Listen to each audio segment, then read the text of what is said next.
तो साथियों आज जीके की क्लास में कवर करने वाले हैं संविधान से संबंधित और संविधान से संबंधित जितने भी महत्वपूर्ण घटनाएं हुई हैं वो सारी कवर करने वाले हैं।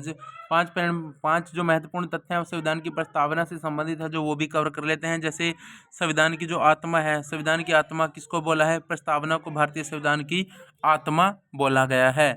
भारत क्या है? भारत एक संप्रभु समाजवादी धर्मनिरपेक्ष लोकतांत्रिक गणराज्य है, ये संविधान में बोला गया है। उसके बाद संविधान के आदर्श किनको बोला गया है? न्याय, स्वतंत्रता, समानता, बंधुत्व, ये चारों वर्ड हैं, ये संविधान के आदर्श माने गए हैं। उसके बाद 42वां संशोधन है जो 1976 का, इसके अंदर समाजवादी, धर्मनिरपेक्ष और अखंडता 3 वर्ड इसके अंदर जोड़े गए थे। संविधान का भाग केशवानंद भारतीवाद, जो विवाद था केशवानंद भारती जो विवाद था 1973 का, वो भी सर्वोच्च न्यायालय ने इसे संविधान का ही अंग मान लिया है।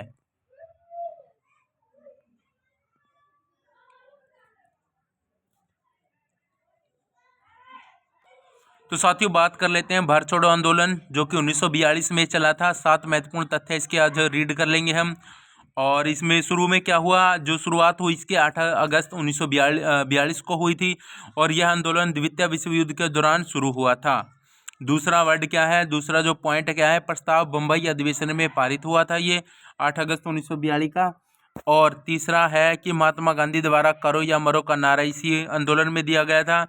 चौथा ये रहेगा कि कांग्रेस के अधिकांश नेता तुरंत गिरफ्तार कर लिए थे ये इसी आंदोलन के चलते।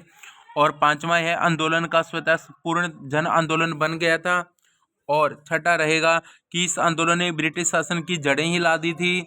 और सातवां जो पॉइंट रहेगा वो है कि इसने 1947 में स्वतंत्रता का मार्ग प्रशस्त कर दिया था, यानी खोल दिया था। और इसी में क्वेश्चन आपके लिए आता है कि भारत छोड़ो आंदोलन किस वर्ष आरंभ हुआ, ये आपने कमेंट करके बताना है। तो साथियों 42वां संविधान संशोधन अधिनियम 1976 को भी हम कवर करेंगे। सभी परीक्षार्थी यानी जो भी जितने भी हमें देख रहे हैं तो प्लीज ध्यान से पढ़ना हर एक टॉपिक को, चाहे तो आप नोट्स भी बना सकते हो। वर्ष 1976 में कौन सा संशोधन पारित हुआ था? 42वां संशोधन पारित हुआ था और यह संशोधन आपातकाल के दौरान लागू किया गया था, ये चीज़ आपने याद रखनी है।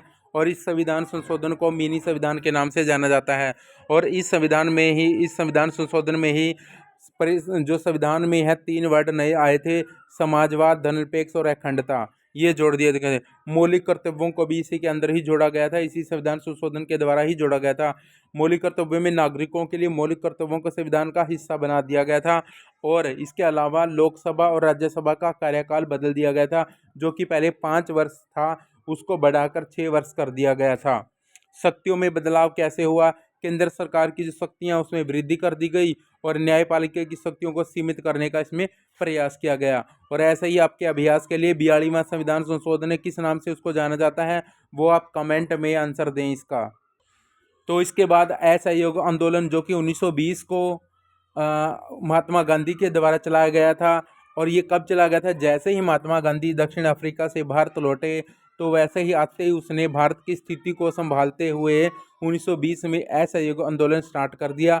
और इसके 8 महत्वपूर्ण जो तथ्य हैं उनको भी हम पढ़ लेते हैं। पहला क्या है कि 1920 में शुरुआत हुई असहयोग आंदोलन की और यह आंदोलन 1920 में महात्मा गांधी के नेतृत्व में चलाया गया था।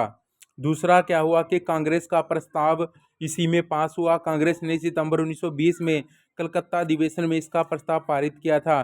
तीसरा क्या रहा? इसमें स्वदेशी को बढ़ावा, यानी जो राष्ट्रीय विद्यालय थे उनकी स्थापना की और स्वदेशी वस्त्रों को इसमें बढ़ावा दिया गया है।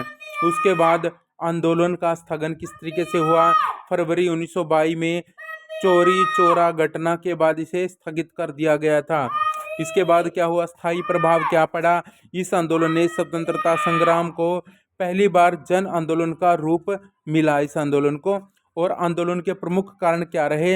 यह रोल्ट एक्ट और जलियांवाला बाग हत्याकांड के विरोध में शुरू हुआ था।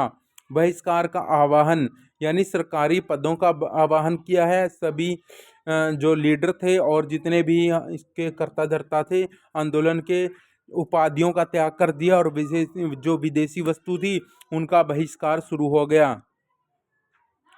तो ये सारे प्रभाव इस आंदोलन की वजह से हुए। और आपके लिए प्रश्न क्या है कि असहयोग आंदोलन को किस घटना के बाद वापस ले लिया था, ये आपने बताना है। तो बात करते हैं रोल्ट एक्ट जो कि 1919 में आया। 8 महत्वपूर्ण तथ्य भी इसके बारे में रीड करेंगे। पहले बात करते हैं कानून का परिचय। 1919 में ब्रिटिश सरकार द्वारा लागू किया गया। उसके बाद आधिकारिक नाम अनार यानी अनार्चिकल एंड रिवॉल्यूशनरी क्राइम एक्ट, इसी को बोला गया। इसी के मतलब उसी टाइम आया था। और यह कानून बिना मुकदमे के गिरफ्तारी की अनुमति देता था। इसमें प्रेस पर कड़ा नियंत्रण लगाया गया था। और क्या क्या हुआ इसमें, विरोध और परिणाम क्या क्या रहे। इस अधिनियम का भारतीयों ने तीव्र विरोध किया और महात्मा गांधी ने इसके विरोध में सत्याग्रह की शुरुआत की।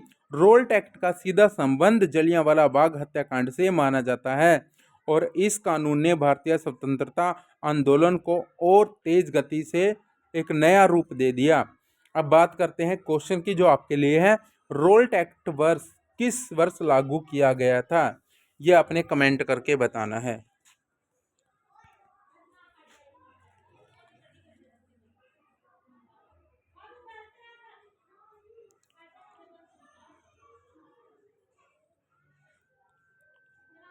तो अब बात कर लेते हैं हम किस चीज़ की बात करेंगे।